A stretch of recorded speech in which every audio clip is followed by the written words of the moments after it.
ఈరోజు నేను చెప్పబోయే టాపిక్ తోని మీరందరూ కూడా చాలా మంది నేను పవన్ కళ్యాణ్ ఫ్యాన్ అందుకనే ఇలా చెప్తున్నా అని చెప్పేసి అనుకోవచ్చు. ఎస్, నేను పవన్ కళ్యాణ్ ఫ్యానే, బట్ సినిమా మట్టికే. నేను పవన్ కళ్యాణ్ని హేట్ కూడా చేస్తా. ఎప్పటి నుండి?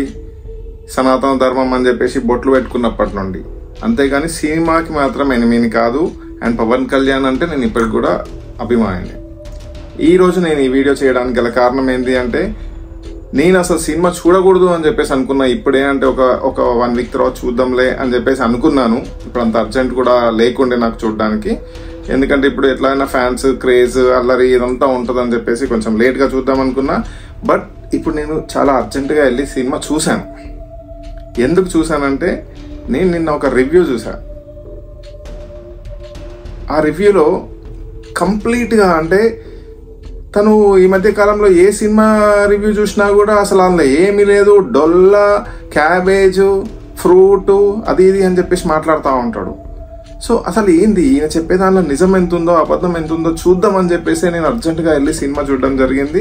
అసలు ఈ సినిమా చూసిన తర్వాత వీడు ఎట్లా అంటాడు అని చెప్పేసి నాకు ఒక క్లారిటీ వచ్చేసింది. సో తను ఎవరంటే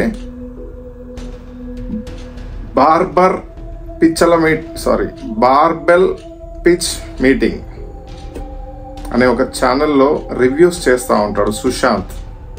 సో తన గురించి మనం ఈరోజు మాట్లాడుకుందాం. తన గురించి in the sense OG review తను చేసిండు కదా, ఆ టాపిక్లో ఆయన చెప్పింది నిజం ఎంత అబద్ధం ఎంత అనే దాని గురించి మనం ఈరోజు మాట్లాడుకుందాం. So let's get started. Welcome back. మనం ఫస్ట్ స్టార్ట్ చేయబోయేది ఏంటంటే, తను చెప్పిన ఒక ఇంపార్టెంట్ విషయం ఏంటంటే, మీరు ట్రైలర్లో ఏదైతే చూసారో అది తప్ప వేరే హై లేదు సినిమాలో అని చెప్పేసి ఒక మాట చెప్పాడు రివ్యూలో. అది మీకు ఇప్పుడు పెడుతున్నాను. మీరు ట్రైలర్ చూసారా? సినిమాది బెస్ట్ సీన్లను అందులో పెట్టారు అంతే. అంతకు మించి ఇందులో అంత గొప్పగా పిచ్చెక్కిచ్చేలాగా నాకే అనిపిలా. ట్రైలర్లో పెట్టింది ఒక 3 నిమిషాలు ఏదైతే ఉన్నాయో ఆ సీన్స్ అన్ని అవే హై అని చెప్పాడు. ఒకవేళ మీరు సినిమా చూసినట్టు ఏదంటే మీకు తెలుస్తుంది దీనికి మించి ఇంకెంత ఉంది అనేది. సో జస్ట్ ఒక నెగటివిటీ స్ప్రెడ్ చేయడం కోసము మన నోటికి ఎంత వస్తే అంత మాట్లాడడం అయితే నిజంగా కరెక్ట్ కాదు. బార్బెల్ ఇప్పుడు ఏంటంటే, తను నాసిక్లో, కార్న్ఫీల్డ్లో అండ్ జపాన్లో, ముంబైలో ఇదంతా ఒక కాంట్రవర్సీ లాగా, అంటే ఇది ఎట్లా జరుగుతుంది, ఎట్లా పాసిబుల్ అవుతుంది అని చెప్పేసి చెప్పాడు కదా. It is possible. ఎందుకంటే తను ఏదైతే హాస్పిటల్లో వెళ్ళాడో హాస్పిటల్లో తనకి ఇన్ఫర్మేషన్ తెలిసింది కాబట్టే తను కార్న్ఫీల్డ్కి వచ్చాడు. ఆ కార్న్ఫీల్డ్కి వచ్చినాక వెంటనే ఇమ్మీడియట్గా ఆన్ ద స్పాట్ నైటే ముంబైకి వెళ్ళలేదు. సో నైట్ వెళ్ళలేదు కాబట్టి వాళ్ళు ఇంకా అక్కడే, ముంబైలో కూడా సీన్ అక్కడే లేదు. ముంబైలో సీన్ వేరే సీన్కి వెళ్ళిపోయింది. నేను మీకు స్టోరీ చెప్పకూడదు కాబట్టి, చూడని వాళ్ళు కూడా ఉంటారు కాబట్టి నేను చెప్పట్లేదు. బట్ సీన్ కంప్లీట్లీ చేంజ్ అయిపోతుంది. వీడు చెప్పినట్టు హాస్పిటల్, కార్న్ఫీల్డ్, ముంబై ఇమ్మీడియట్గా ఏం జరగదు. అది గుర్తుపెట్టుకోండి. ఎందుకంటే ఒక సీన్ జరిగిన తర్వాత, హాస్పిటల్ సీన్ తర్వాత, కార్న్ఫీల్డ్ తర్వాత ఇంకొక సీన్ కూడా ఉంటుంది. ఆ సీన్ అయిపోయిన తర్వాతనే ముంబైకి వెళ్తాడు.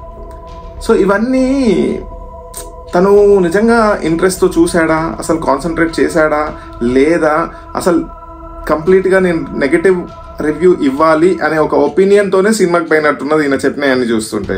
వీడు నిజంగా కూడా చెప్తున్నాను కదా, వీడు పర్టికులర్గా ఒక మాట మరీ చెప్పాడు. $30 పెట్టుకొని చూసినా $30 నాట్ వర్త్ ఇట్ అని చెప్పేసి అంటున్నాడు. ఫస్ట్ ఆఫ్ ఆల్ నిన్ను చూడమని ఎవరు కూడా బతలాలేదు. నీ ఇష్టంతో నువ్వు పోయినావు. నువ్వు ఎందుకు పోయినావో కూడా నేను చెప్తా. నువ్వు పోవడానికి గల రీజన్ ఏంటంటే, నీకు రివ్యూ చేసుకోవాలి కాబట్టి నువ్వు పోయినావు. నువ్వు పెట్టిన $30తోని నువ్వు కనీసం $600 నుండి $700 సంపాదిస్తావు రివ్యూ ద్వారా, నీ ఛానల్ ద్వారా.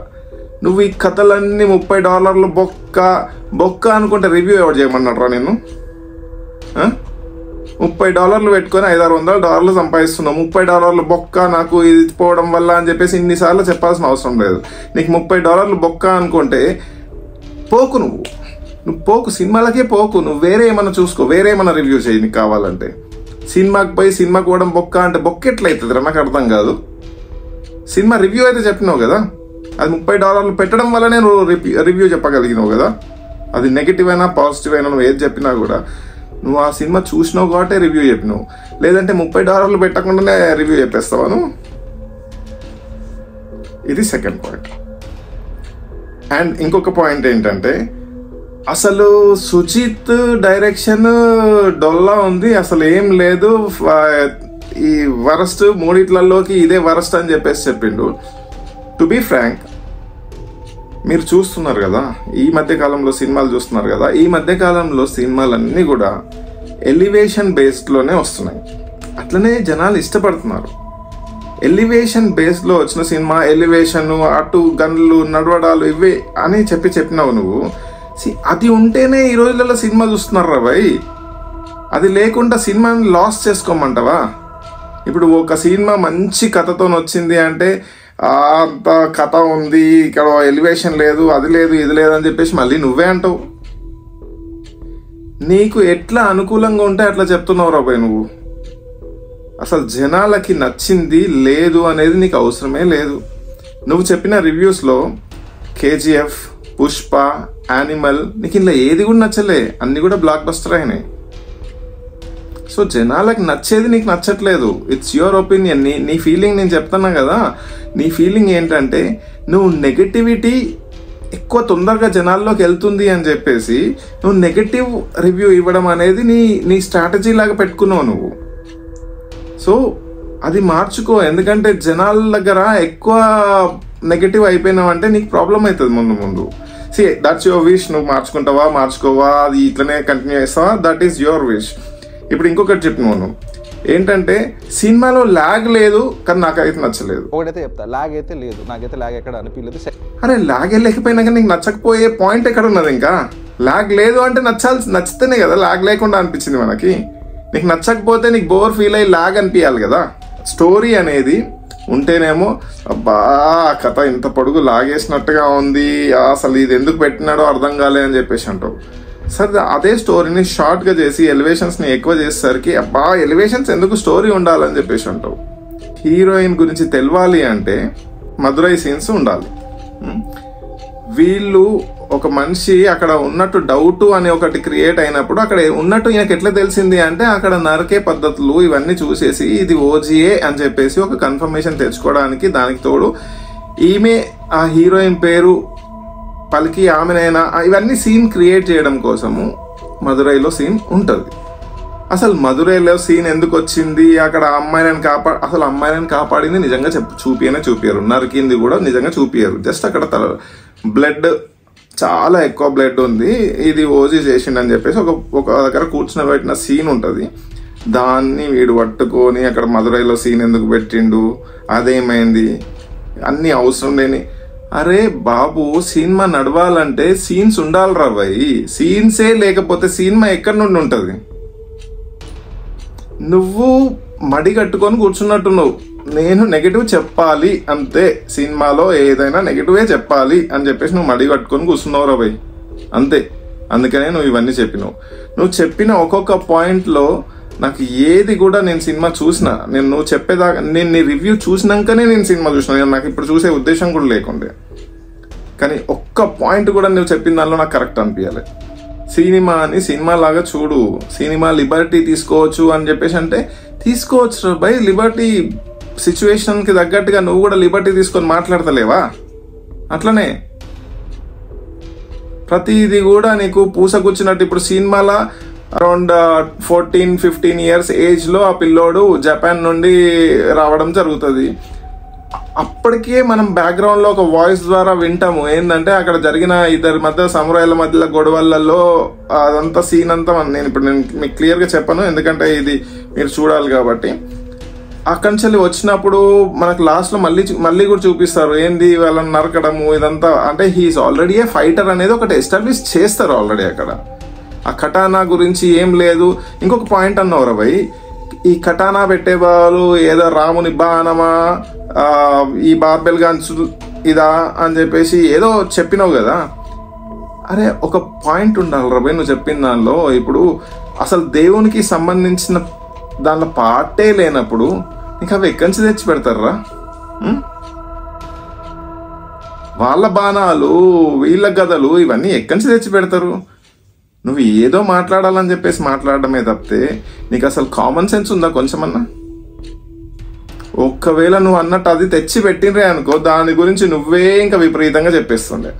నువ్వు రైట్ చెప్తే ఎవరికి ప్రాబ్లం కాదురా. నువ్వు ఇంతకుముందు ఉన్న సినిమాలు ఫ్లాప్ అయినాయి, ఇప్పుడు పవన్ కళ్యాణ్ గారివే ఇంతకుముందు సినిమాలు ఫ్లాప్ అయినాయి, అవి బాగాలేదు అంటే ఎవరికైనా ఏం ప్రాబ్లం ఉండదు, ఎందుకంటే నువ్వు నిజమే చెప్పినావు అనుకుంటారు. బట్ ఒక మంచి ఎఫర్ట్ని కూడా నువ్వు తీసి పడేసినట్టుగా మాట్లాడడం అనేది ఎవరికి కూడా నచ్చట్లేదు. ఎవరికి నచ్చినా నచ్చకపోయినా నేనైతే నీ రివ్యూ చూసినాకనే నేను సినిమా చూద్దామని డిసైడ్ అయ్యి చూసిన తర్వాత నాకు తెలిసింది నువ్వు ప్రతి సినిమా కూడా ఇట్లాంటి ఫాల్తూ మాటలే మాట్లాడుతున్నావు అని చెప్పేసి. నేను ఈ రివ్యూ కూడా కేవలం నీ గురించే చెప్తున్నా. నాకైతే సినిమా ఎక్సలెంట్ అనిపించింది. నేను ఎక్కడ ఒక 1 minute కూడా నేను బోర్ ఫీల్ కాలే, ఎక్కడ కూడా నాకు కూడా లాగ్ అనిపించలే. ఈ హీరోయిన్ క్యారెక్టర్ అసలు ఎందుకు వచ్చింది, ఎట్లా వచ్చింది, ఇవన్నీ పెట్టేది ఉన్నాయంటే ఎట్లా పెడతారు రా? ఇప్పుడు సినిమా అనేది ఒక 2 to 3 hours లెంత్లో పెట్టాలనుకున్నప్పుడు అన్ని సీన్స్ని ఇప్పుడు ఆ సినిమా లెంత్ పెంచిండ్రంటే ఆ 4 గంటల సినిమా మన వల్ల కాదు చూడడము, 4 గంటలు పెడతారు, ఆ లాగ్ అయిపోయింది, ఇవన్నీ మళ్ళీ మీరే అంటారు.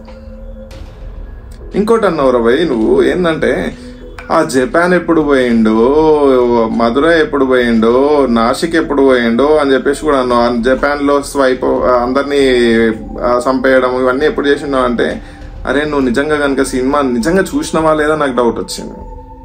ఎందుకంటే వన్స్ అతను ముంబై నుండి వెళ్ళిపోయిన తర్వాత నంబర్ ఆఫ్ ఇయర్స్ గ్యాప్ ఏదైతే ఉంటుందో ఆ టైంలో అక్కడికి వెళ్ళి ఇక్కడికి వచ్చిండు. మనము ఆ ఇయర్స్ గ్యాప్ని మనం దృష్టిలో పెట్టుకొని సినిమాని చూడు, అంతేగాని అడేమి నిన్న పోయి ఇవాళ రాలే కదా ఆ క్యారెక్టర్, నిన్న వేరే దగ్గరికి పోయి ఇవాళ మళ్ళీ ముంబైకి అయితే రాలే కదా, 15 years ఏమో ఉంది కదా గ్యాప్.